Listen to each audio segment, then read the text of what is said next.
Je suis née en Colombie, dans la capitale, Bogota. Depuis mon enfance, toute ma vie, j'ai vécu en Colombie jusqu'à l'âge de 35 ans, âge auquel je me suis mariée. Mon histoire commence quand j'avais 25 ans. Je faisais alors mes études à l'université. J'étudiais la gestion dans le domaine du tourisme, qui a été mon premier métier. Comme je me rendais à l'université, le jour où j'ai pris cet autobus, je n'imaginais pas que c'était le dernier jour de ma vie. Je veux dire que je n'imaginais pas que j'allais avoir un accident ce jour-là. Chaque jour, je prenais le bus pour aller à l'université où je faisais mes activités habituelles. Je suivais mes cours, je participais aux travaux pratiques et puis je rentrais chez moi. Donc, c'est ce que j'ai fait. Je suis partie, j'ai pris le bus et j'ai dit à cet homme, le conducteur, d'arrêter au coin de la rue. Les bus en Colombie ont 2 portes, une à l'avant et l'autre à l'arrière.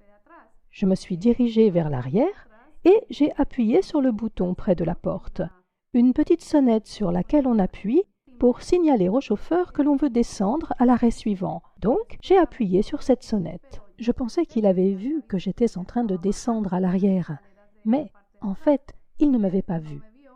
Il a tourné le volant d'un coup sec vers la gauche parce que le feu était orange. Il aurait dû s'arrêter, mais il ne le voulait pas. Il voulait passer au feu orange. Donc, il est passé à l'orange. Et à ce moment-là, la porte s'est ouverte et la force centrifuge m'a projeté dehors, sur la route.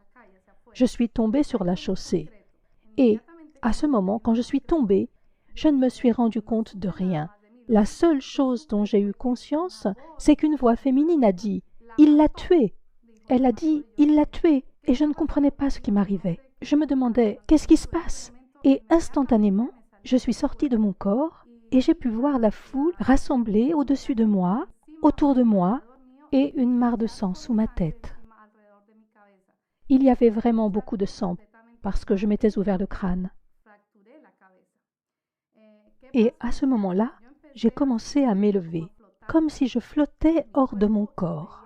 Et je voyais tout le monde de là où j'étais, là-haut. Je voyais les gens, les maisons, les toits des maisons, et je suis passée au travers des nuages en un instant. Je suis allée au-delà des nuages, et j'ai quitté la Terre. Et comme je quittais la Terre, je l'ai vue, ainsi que les autres planètes. J'ai vu Jupiter, Saturne, j'ai vu Mars. En fait, j'ai vu l'univers tout entier. Ça a été un choc incroyable parce que je ne savais pas ce qui m'arrivait. Mais ce que je ressentais était agréable. Je ne ressentais rien de déplaisant. En fait, je me sentais bien. J'avais l'impression que mon esprit flottait et je ne sentais plus la pesanteur de ma chair. C'est assez difficile à exprimer, mais c'est ce que l'on ressent quand on est hors de son corps. En un instant, j'ai vu l'univers tout entier, mais cela s'est déroulé en une fraction de seconde, et aussitôt, je me suis dirigée vers un tunnel. Dans ce tunnel, il n'y avait pas de lumière. Il était dans l'obscurité totale. Exactement comme si l'on entrait dans une grotte. C'était une grotte entièrement noire. Je ne pouvais même pas voir les paumes de mes mains. Je ne voyais pas mon corps. Et j'ai compris que j'étais en train de passer dans une autre dimension, quelque chose dont je n'avais jamais fait l'expérience. Et je me suis demandé, suis-je encore vivante ou bien suis-je morte? Alors j'ai essayé de toucher la paume de ma main, et mes doigts sont littéralement passés à travers. On aurait dit que ma main était transparente, et mes doigts ressortaient de l'autre côté. J'ai réalisé que je n'avais plus de chair, que je ne pouvais plus toucher mon corps. J'ai pensé, est-ce que je suis morte? Qu'est-ce qui m'arrive? À ce moment-là, j'ai senti une présence, des voix derrière moi qui ont commencé à se moquer de moi, à rire de moi et à me lancer des méchancetés. Elles disaient « Tu es mauvaise, tu es une vraie peste et tu as mérité d'être ici. » Alors j'ai dit « Qui êtes-vous » Mais elles ne m'ont pas répondu. Elles se contentaient de rire « Ha, ha, ha » et elles continuaient à se moquer de moi encore et encore, tout en se rapprochant de plus en plus. J'essayais de m'éloigner de cette présence parce que j'avais vraiment peur. car c'était une présence et des voix qui faisaient penser à des monstres. Et le problème, c'est que tandis qu'ils tentaient de s'approcher davantage, j'ai essayé de les contourner par la droite et je me suis cogné contre un mur. Alors j'ai couru droit devant moi, puis vers la gauche, mais je me suis cogné contre un autre mur. C'est là que j'ai réalisé que je me trouvais dans un tunnel. Au fond du tunnel, derrière moi, j'ai vu un feu, ou plutôt, j'ai senti la chaleur d'un feu. J'ai senti la chaleur des flammes. Et j'ai entendu des cris comme si des gens étaient en train de se faire torturer. C'était comme si on torturait des gens, et moi j'entendais ces cris, et je me sentais vraiment terrifiée. Je ne savais pas où j'étais. Alors j'ai demandé, « Où suis-je » Et les voix m'ont dit, « Tu ne le sais pas ?» J'ai répliqué, « Non, je l'ignore. » Et l'on m'a répondu, « Tu es aux portes de l'enfer. » Quand ils m'ont dit cela, j'étais complètement sous le choc. Je ne savais pas quoi faire. J'ai dit, « Je ne peux pas être aux portes de l'enfer. Je suis une bonne personne et je ne peux pas être morte. » Et ils m'ont dit, « Si, tu es morte et tu vas rester dans cet endroit pour toujours. Tu n'as plus de vie sous aucune forme. La seule forme d'existence qui t'attend, c'est de rester ici à tout jamais, pour l'éternité. Et tu seras torturé sans relâche. Nous allons te torturer sans arrêt. » Alors j'ai dit, « Comment ça vous allez me torturer? Je ne comprends pas. » Alors ces présences m'ont attrapé et tiré par les bras, et ils ont commencé à m'arracher la peau. Ils avaient des ongles qui étaient en fait de longues griffes, et ils ont commencé à me griffer tout le bras, sur chaque bras. Ils étaient en train de m'écorcher vive.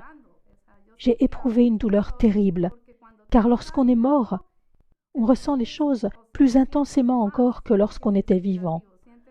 Les sens sont plus affûtés. Les sensations sont décuplées. On ressent beaucoup plus la douleur physique, ainsi que les odeurs. Les odeurs sont plus fortes. Les odeurs que je sentais étaient horribles. Ces présences sentaient la mort. Elles avaient une odeur de rat mort. C'était une odeur horrible. Et j'avais conscience de me trouver dans un endroit vraiment affreux, vraiment horrible. Et je leur disais, « Laissez-moi, je vous en prie, libérez-moi. » Mais ils ne voulaient pas me libérer. Alors, je me suis souvenue d'une seule chose, parce que je suis une personne catholique. J'allais à la messe et je pensais que c'était bien. Être catholique pour moi, c'était ce qu'il y avait de mieux. C'est la foi dans laquelle ma famille a grandi. Et moi, j'ai grandi dans une famille catholique. J'allais chaque jour à l'église et j'assistais à la messe le dimanche. Mais je n'étudiais pas la Bible. Je ne la lisais pas vraiment. Je me contentais d'écouter la messe et de lire la partie que le prêtre utilisait pour son sermon. Et c'était tout. Je n'allais pas au-delà, je n'étudiais pas la Bible de manière plus approfondie. Donc, on peut dire que j'étais une catholique qui allait à l'église et qui avait l'air d'être chrétienne. Je veux dire que je n'étais pas vraiment chrétienne. Je ne l'étais que par tradition. J'allais le dimanche à la messe, et voilà. Mais cela s'arrêtait là. Je ne faisais rien de plus. Et ma maison était remplie de statuettes. Il y avait partout des représentations de la Vierge Marie, de Sainte Thérèse, de Saint Martin, le patron des pauvres, de Saint Grégoire, etc. Ma mère, qui est morte malheureusement quand j'étais très jeune, ma mère souffrait d'une maladie et était tout le temps en train de prier les saints pour qu'ils guérissent la maladie qu'elle avait aux jambes. Elle avait de nombreuses statues de Saint Grégoire, qui était censé être un médecin ou quelque chose comme ça. C'est pourquoi on idolâtrait ces saints. On les idolâtrait vraiment. Et bien sûr, le plus important de tous était la Vierge Marie. J'ai grandi dans l'adoration de la Vierge Marie. Je croyais que la Vierge Marie était vraiment spéciale. Et tandis que j'étais en enfer, que je me trouvais là-bas, dans le tunnel, ces présences maléfiques m'ont dit « Tu n'as pas respecté les commandements de ton Dieu. C'est la raison pour laquelle tu es ici, parce que tu n'as pas respecté les commandements divins. » Alors j'ai dit « Mais quel commandement? Je ne sais pas quel commandement j'ai transgressé. Pourquoi mériterais-je l'enfer alors que je n'ai pas tué, que je n'ai pas volé, que je n'ai pas forniqué? Je croyais que je menais une vie chrétienne, mais j'avais fait d'autres choses qui ne respectaient pas les commandements. Et donc, qu'est-ce qui s'est passé? Alors qu'ils étaient en train de me torturer, de m'arracher la peau, la seule chose à laquelle j'ai pensé a été le Notre Père. Vous savez, dans l'évangile de Marc, dans la Bible, je me suis dit, je vais me mettre à prier. Et j'ai récité « Notre Père qui es aux cieux, que ton nom soit sanctifié ». Et plus je récitais, plus les démons me torturaient. Ils m'écorchaient encore davantage. Et je criais, mais je continuais, j'insistais, je disais « Non, je ne resterai pas ici. Je sais qu'il y a un Dieu qui va me pardonner. Je sais qu'il y a un Dieu qui va faire preuve de miséricorde et me sortir de cet enfer. Je ne peux pas rester ici pour l'éternité. C'est impossible que je passe l'éternité en enfer. » Et j'ai continué, jusqu'à ce que je termine le Notre Père. Et lorsque j'ai eu fini le Notre Père, je me suis souvenu que le seul nom qui est au-dessus de la terre, au-dessus de tout l'univers, est le nom de Jésus. Alors je leur ai dit, je connais un nom qui est au-dessus de la terre et de l'univers et qui est plus puissant que vous. Et je vais prier en m'adressant à lui pour qu'il me fasse sortir d'ici, qu'il me libère de cet enfer. Et il me répondait, non, non, non, tu vas rester ici, abandonne tout espoir. Tu resteras ici pour toute l'éternité. Et moi je disais, non, je sais que si je me tourne vers lui, il m'entendra et me sauvera. Alors j'ai commencé, j'ai dit, Jésus, je t'en prie, sauve-moi. Et au début, il ne s'est rien passé. La première fois, il ne s'est rien passé. Je l'ai invoqué une seconde fois, et il continuait de me dire, non, tu ne sortiras pas d'ici, tu vas rester ici pour toute l'éternité. Et la seconde fois, j'ai dit, Jésus, s'il te plaît, aide-moi. Je t'implore de me pardonner mes péchés. Pour tout ce que j'ai fait de mal dans ma vie, pardonne-moi. Je me repens de mes mauvaises actions. Si je n'ai pas traité quelqu'un comme il faut, si j'ai négligé l'un de tes commandements, si j'ai transgressé un de tes commandements, je t'en demande pardon. Montre-moi le chemin que je dois suivre. Indique-moi le chemin qui me permettra de me purifier et d'être auprès de toi. Je ne veux pas rester ici. Et j'ai répété à nouveau, Jésus, je t'en prie, sauve-moi. Mais il ne s'est rien passé non plus. Et tout ce temps, je pleurais en réclamant la miséricorde divine. Et j'étais en train de me faire traîner vers l'arrière, au fond du tunnel. Il s'apprêtait à me jeter dans le feu, dans les flammes éternelles. Je sentais que j'étais sur le point de brûler. Les flammes étaient déjà presque sur mon corps. Et à ce moment-là, la seule chose que j'ai réussi à dire fut « Jésus, je promets de te suivre pour toute la vie. Toute ma vie, je ne suivrai plus que tes enseignements. Je suivrai ta parole. Je te promets que je te serai fidèle. Donne-moi seulement une opportunité, une seule chance de continuer à vivre pour pouvoir changer mon existence. Mais sauve-moi, fais-moi sortir d'ici, libère-moi s'il te plaît. » Et à ce moment-là, les démons ont disparu. Ils m'ont rendu ma liberté. Et j'ai pensé, waouh, qu'est-ce qui se passe? Quelque chose s'était produit et je n'étais plus dans le tunnel. Le tunnel s'était ouvert et à présent il y avait un chemin magnifique. J'avais l'impression de marcher au milieu d'un jardin rempli de fleurs, des fleurs divines, d'une beauté incroyable. De toute ma vie, je n'avais jamais vu de fleurs comme celle-ci. C'était comme si elles bougeaient, comme si elles étaient en train de danser et en même temps de chanter « Hosanna, Hosanna !» Du plus haut des cieux, béni soit le Seigneur, le roi des rois. Béni soit notre Seigneur Jésus-Christ. Que la gloire soit avec lui. Gloire à notre Seigneur Jésus-Christ. Et j'étais là, waouh! C'était simplement incroyable. Je sentais l'amour de Dieu pour les hommes. Comme s'il était en train de me prendre dans ses bras et qu'il me disait « Je t'aime ». Je sentais sa présence si immense que j'ai eu comme un mouvement de recul. Et je me suis mise à pleurer, à pleurer, à pleurer. Je sentais que je ne méritais pas d'être là. J'avais l'impression que je méritais l'enfer. Pourquoi est-ce que je pensais cela? Parce que je n'étais pas pure. Mon cœur n'était pas assez pur, ni mes sentiments. J'avais fait beaucoup de choses sur terre, et Dieu m'a révélé que, parmi elles, j'avais commis de nombreuses mauvaises actions. Mais à ce moment-là, j'ai continué à marcher sur ce chemin tellement magnifique. Il débouchait sur une sorte de cascade. Et au bout du chemin, je voyais cette cascade. Une cascade d'eau pure, cristalline, qui coulait. Et je ressentais que cette eau était en train de me laver, comme si elle était en train de faire sortir tout ce qu'il y avait d'impur de ma vie antérieure, de ma vie passée. Je sentais toute cette eau me laver, me purifier, dans mon cœur, mon âme. Et alors, j'ai été envahie d'une sensation de paix, une paix telle que je n'en avais jamais éprouvée jusque-là dans ma vie. Jamais. Et jamais plus je ne ressentirai une paix telle que celle que j'ai ressentie tandis que j'étais en présence de Dieu. Et je sentais l'amour de Dieu envers moi. Et il m'a dit, « Ma fille, vous savez, à ce moment-là, Jésus est apparu devant moi. Et il m'a dit, « Arrête-toi un instant, attends. » Alors je me suis arrêtée et il m'a demandé, « Sais-tu où tu allais ?» Et j'ai répondu, « Oui, j'allais en enfer. » « Oui, tu allais être condamné à l'enfer. » Alors je lui ai demandé, « Mais pourquoi ?» Je pensais être une bonne personne, je veux dire, j'allais à l'église, je communiais, je me confessais, etc.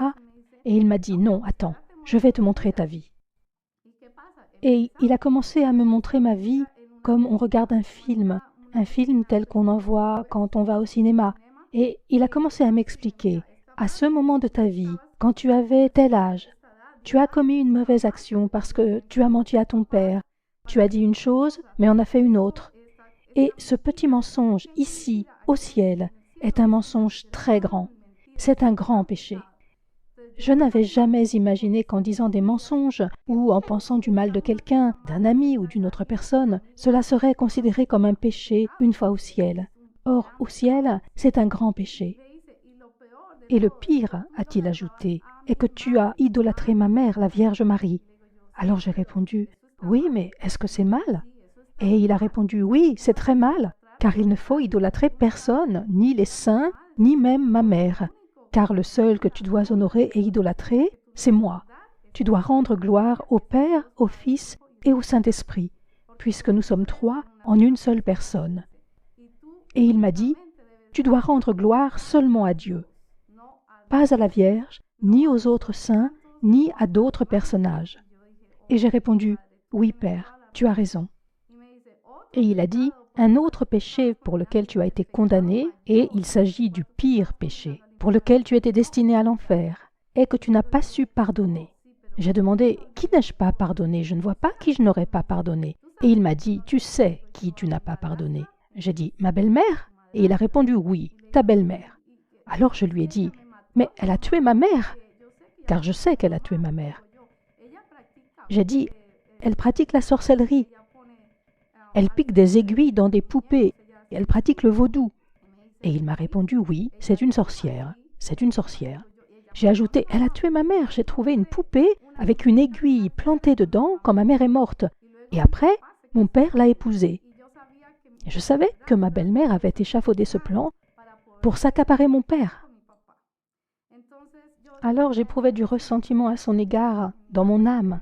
J'éprouvais du ressentiment envers ma belle-mère. Et je sentais que... pardon. Que c'était de ce ressentiment dont il s'agissait. Et je ne pouvais pas oublier cela quand je pensais à elle, parce qu'elle avait tué ma mère. Et pour moi, il n'existait rien de pire. Je veux dire, cette femme avait tué ma mère pour pouvoir être avec mon père. C'était injuste. Et j'étais enfant unique à cette époque. Je n'avais ni frère ni sœur.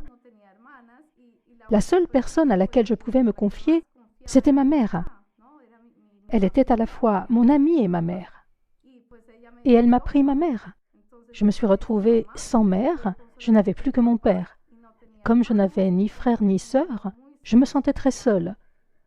Durant toute mon adolescence, ça a été une période vraiment triste parce qu'il n'y avait personne à qui je puisse confier mes secrets, personne avec qui partager les choses importantes. Ma mère n'était plus là.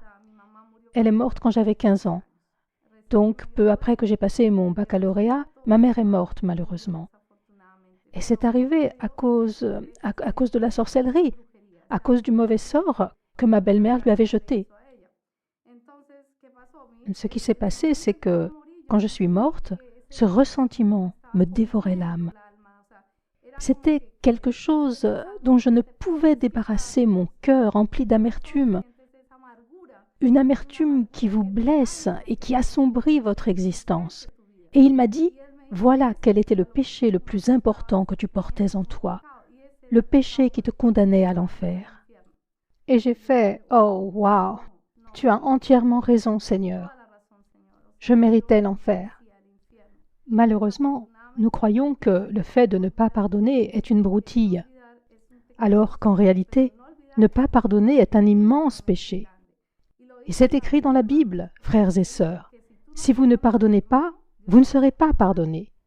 Dieu te pardonnera si tu pardonnes tes frères. Peu importe qu'ils aient tué ta mère ou qu'ils t'aient fait du mal, à toi ou à ta famille, cela ne change rien. Tu dois les aimer. Il est écrit que tu dois aimer ton pire ennemi. C'est écrit. Et c'est ce que Dieu m'a dit. Il faut que tu aimes cette femme, il faut que tu l'aimes et que tu la pardonnes. Si tu ne la pardonnes pas immédiatement, je te renvoie en enfer. Alors j'ai dit, non, non, non, Seigneur, je te promets que je la pardonne. Je ne veux pas retourner en enfer. Alors il m'a répondu, d'accord, mais il faut vraiment que tu la pardonnes du fond du cœur. Ce n'est qu'ainsi que tu pourras rester ici ou bien retourner sur terre, car je vais te laisser le choix. Fais ton choix, tu peux rester ici ou retourner sur terre. Et j'ai pensé, oh, je ne sais pas quoi faire. J'aimerais bien rester parce qu'être au ciel est une véritable grâce. C'est quelque chose d'incroyable. On ressent un amour qui dépasse ce que l'on peut imaginer. On est dans un état d'amour et de paix, de sérénité divine. On n'a plus aucune préoccupation, plus aucune inquiétude qui gâche l'existence. On ressent un bonheur absolu, une joie divine. Alors j'ai dit à Dieu, j'aimerais beaucoup rester ici, mais je dois retourner sur terre pour m'occuper de mon père. Il m'a montré mon père dans une vision, et j'ai vu que mon père souffrait, et qu'il pleurait ma perte parce qu'il pensait m'avoir perdu, et il en souffrait. Alors j'ai dit à Dieu, non, je voudrais retourner sur terre parce que je veux prendre soin de mon père. Je suis sa seule fille, et je crois qu'il faut que j'y retourne. C'était mon objectif, rentrer afin de m'occuper de mon père. Et Dieu m'a dit, c'est une bonne raison d'y retourner. Mais donne-moi une autre. Pour quelle autre raison veux-tu y retourner? J'ai dit, parce que je voudrais fonder une famille. Et il m'a dit, bien, c'est une bonne raison, une famille. Et j'ai dit, oui, avoir des enfants. Et il m'a dit, ok, très bien, ça fait une deuxième très bonne raison. Tu auras une famille, un mari, mais ce sera de nombreuses années après ton retour sur Terre que tu auras cette possibilité. Et j'ignorais pourquoi. J'ai demandé, pourquoi me faudra-t-il attendre si longtemps pour avoir une famille? Et il m'a répondu, parce que d'abord, tu dois apprendre à lire ma parole, à la comprendre, à l'étudier et à en suivre les enseignements. Il te faudra d'abord renaître. Alors j'ai dit, Seigneur, comment puis-je renaître? Comment faire? Je suis catholique, je ne sais pas comment renaître. Je suis né, j'ai été baptisé, que faire de plus? Et il m'a dit, non, tu dois renaître et être à nouveau baptisé, mais cette fois pour mener une vie chrétienne, pour vivre dans le Christ avec moi, car je serai à tes côtés. Alors j'ai fait, oh, je comprends à présent, mais je ne comprends pas très bien comment je dois m'y prendre pour faire cela, seul sur terre. Qui va m'aider? Qui? Et il m'a répondu, ne t'inquiète pas, ma fille, je t'aiderai, je te guiderai, je serai près de toi, à tes côtés. Je serai tout le temps près de toi, je t'accompagnerai, je ne t'abandonnerai pas, je resterai tout le temps près de toi. Alors j'ai dit, d'accord Seigneur, très bien, mais pourquoi dois-je attendre avant d'avoir un mari? Et il m'a dit, tant que tu n'auras pas effectué un revirement complet de ta vie, à 360 degrés, je ne te donnerai pas de mari. Tu dois changer complètement la façon dont tu vis, la façon dont tu agis, dont tu vois les choses. Parce que dans ma vie de catholique, je sortais en boîte, je dansais, je buvais.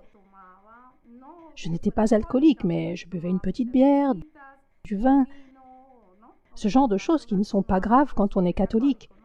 Pour une catholique, se rendre à une fête n'est pas quelque chose de mal. Avoir un petit ami non plus. Mais en tant que chrétienne, c'est différent. Une personne chrétienne doit être très droite dans la vie.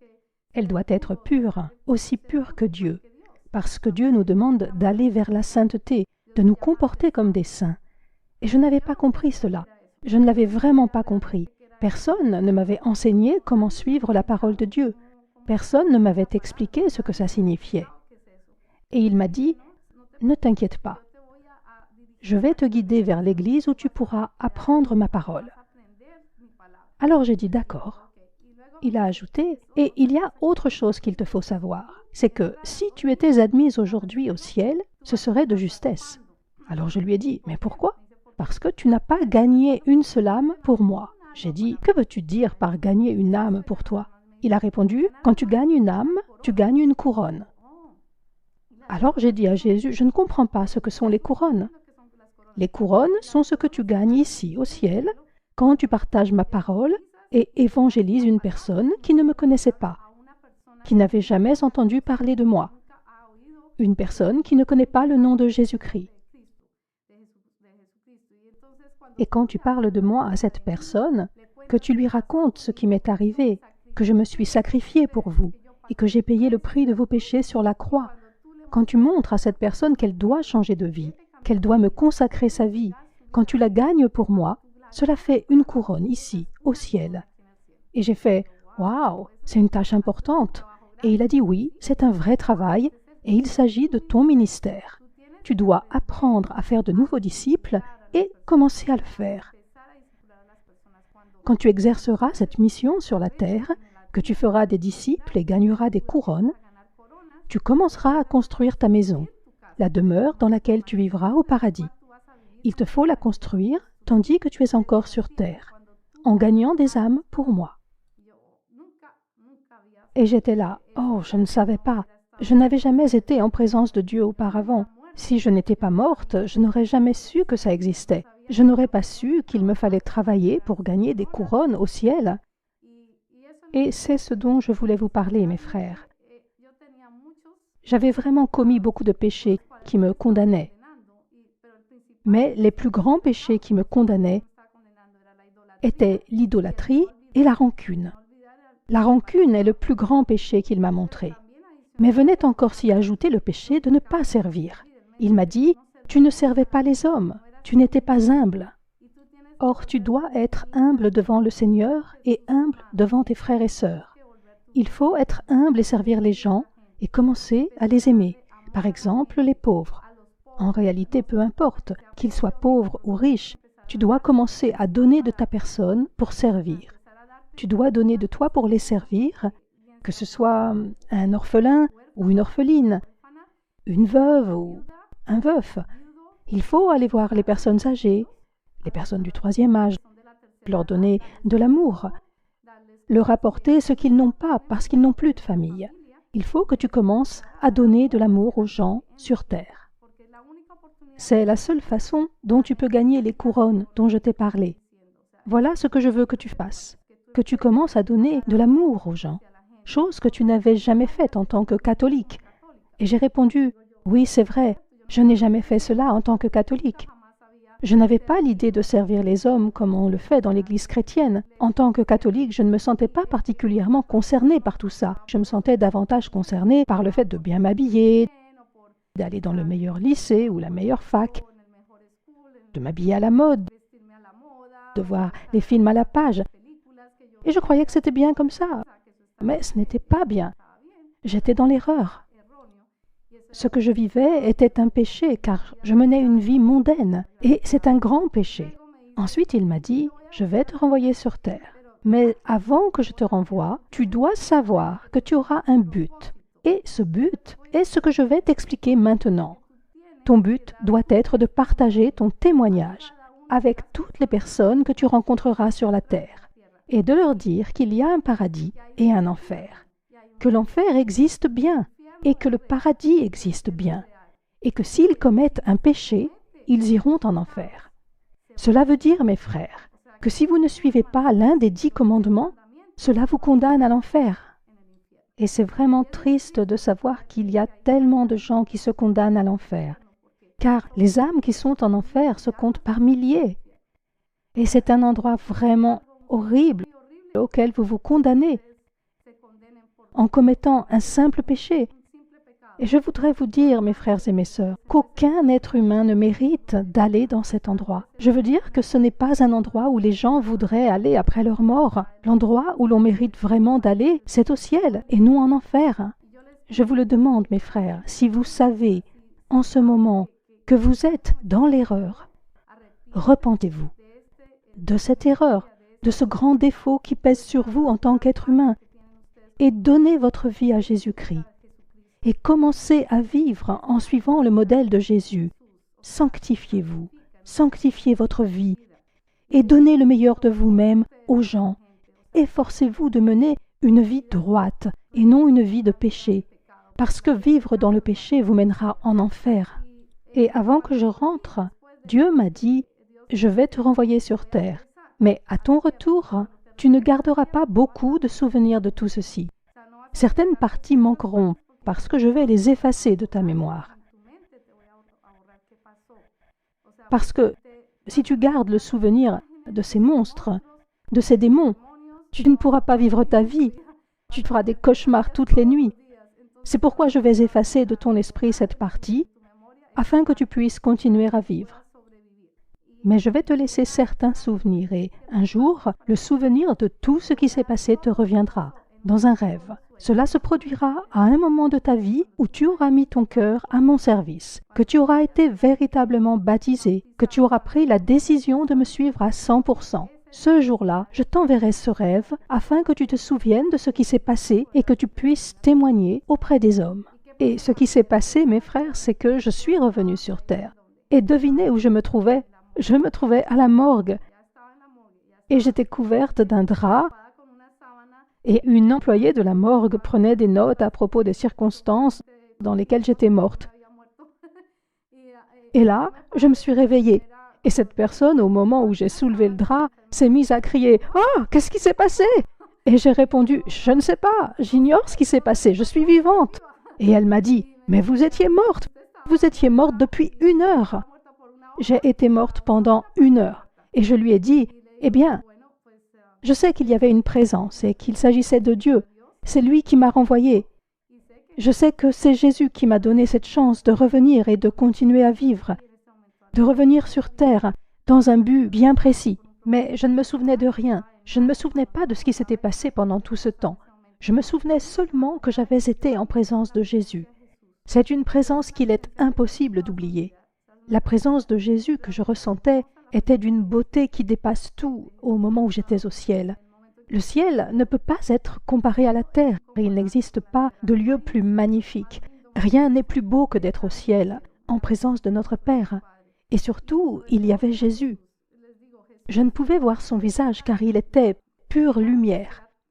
Une pure lumière qui émanait de ses yeux.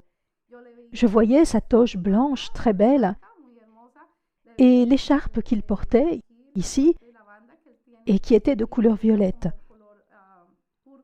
et ses sandales qui étaient dorées, et ses pieds magnifiques qui portaient les marques de la crucifixion qu'il avait sur les mains et sur les pieds. Et c'est incroyable, mais le simple fait de sentir la présence de notre Seigneur Jésus-Christ est une expérience d'une beauté incroyable. Jamais je ne pourrais continuer à vivre comme je le faisais avant d'être en présence de Jésus.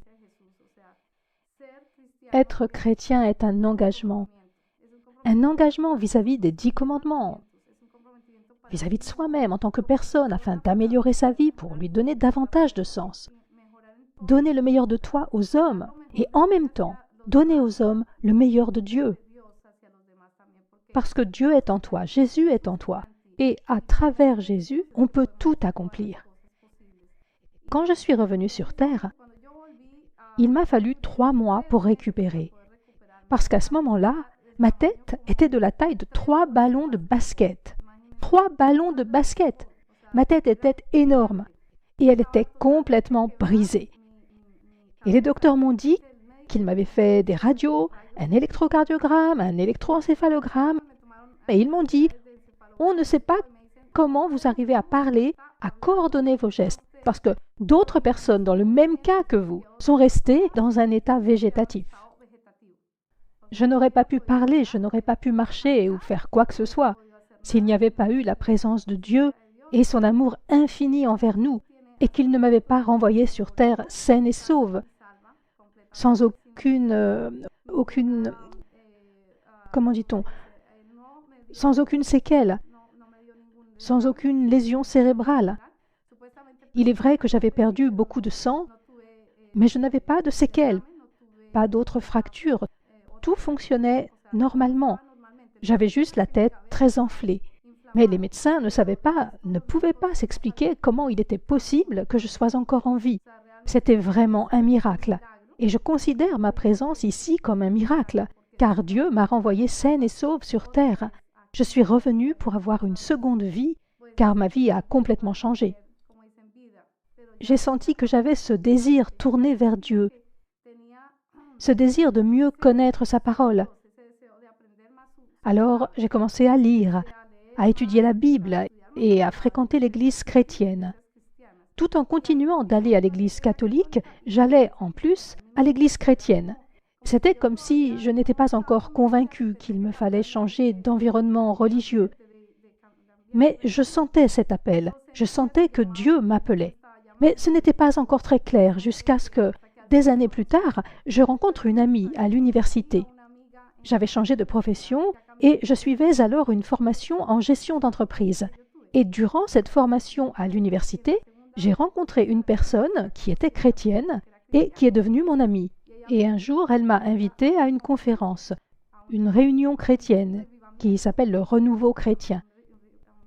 Elle m'a dit « Hé, ça te dirait de venir à mon église ?» J'ai répondu « Oui, je veux bien. » Et j'y suis allée. Et une fois là-bas, oh, ce jour a été vraiment exceptionnel. Ce jour-là, j'ai reçu le Saint-Esprit. Je suis tombée à terre et j'ai commencé à pleurer, pleurer, pleurer. Je ne pouvais plus m'arrêter de pleurer. C'était la présence du Saint-Esprit tout autour de moi qui m'enveloppait. Et je me disais, « Ouah, mais pourquoi est-ce que je pleure comme ça ?»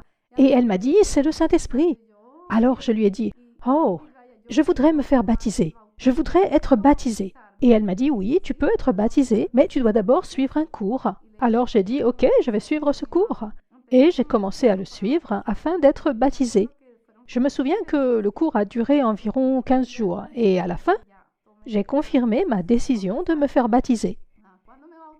Et au moment du baptême, ce qui s'est passé, c'est que la nuit d'avant, j'ai senti une présence qui était en train de m'étouffer.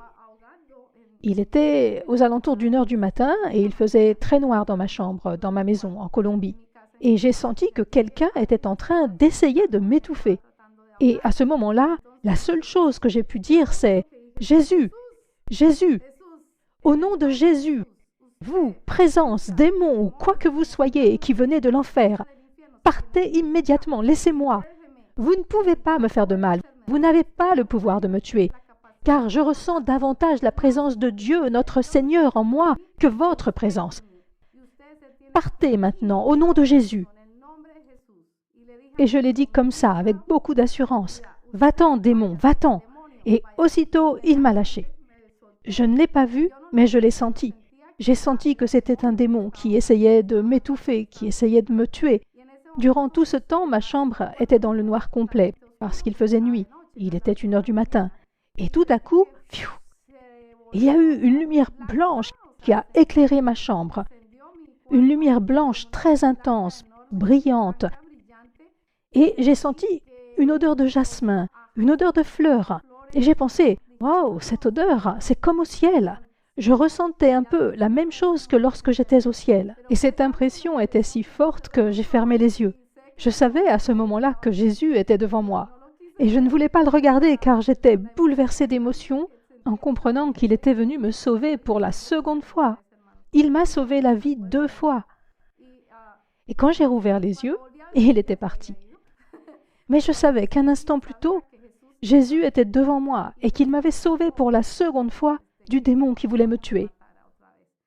Mes frères et mes sœurs, il y a eu plusieurs occasions dans ma vie où le démon a voulu s'en prendre à moi pour m'empêcher de vous livrer ce témoignage. Aujourd'hui est un jour très important pour moi, car j'apporte mon témoignage devant les communautés latino, anglaises et européennes. Et je veux partager ce témoignage avec vous et que vous sachiez que Dieu est vivant, que Dieu est le Dieu d'hier, d'aujourd'hui et pour l'éternité. Et que si vous acceptez Jésus, vous accéderez à la paix. Vous vivrez dans la paix. Vous mènerez une existence qui est droite. Mais si vous ne prenez pas la résolution d'accepter Jésus dans votre vie, vous ne connaîtrez pas la paix. Vous n'aurez pas la chance d'aller au ciel. Vous irez en enfer. Une chance unique vous est offerte. Et je vous demande de croire que ce qui m'est arrivé est une certitude, que c'est réel. Toute personne qui est passée par là où je suis passée peut vivre la même expérience. Mais si vous vous repentez maintenant, mes frères et mes sœurs, vous pouvez éviter d'aller en enfer.